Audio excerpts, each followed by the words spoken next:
koordinasyon mula sa mga kalalakihan sa buong Asia-Pasipiko. Ito ang nakikitang solusyon ng Association of Southeast Asian Nations o ASEAN bilang pagtugon sa gender inequality sa Asian region na siyang tinalakay sa ASEAN Regional Conference. Narito ang ulat mula kay Bianca Piedad. Isa ang gender inequality sa mga nakikitang dahilan ng pang-aabuso sa tahanan lalo na sa mga kababaihan. Ito ang dahilan ng pagpupulong ng mga miyembro ng Association of Southeast Asian Nations o ASEAN kung saan tutukuyin ang nagiging sanhi ng karahasan sa kababaihan.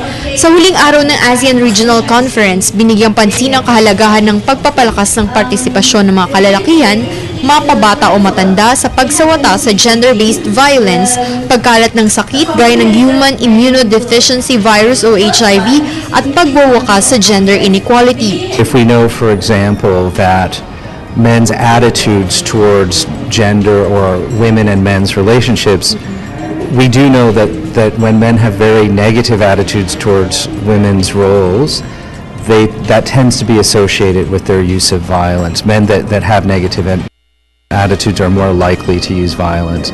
Para naman sa Philippine Commission on Women, maganda ang isinusulong na panukalang batas para sa reproductive health o RH bill sa Senado upang maproteksyonan ang mga kababaihan. Yung reproductive health bill kasi, hindi lang naman ang napapaloob doon, hindi lang yung tungkol sa available and access to all methods of contraceptives. Kasama dun sa mga reproductive health elements, yung pagtugon sa violence against women, pati na rin yung pagtugon sa increasing rates of HIV and AIDS at saka sexually transmitted infection.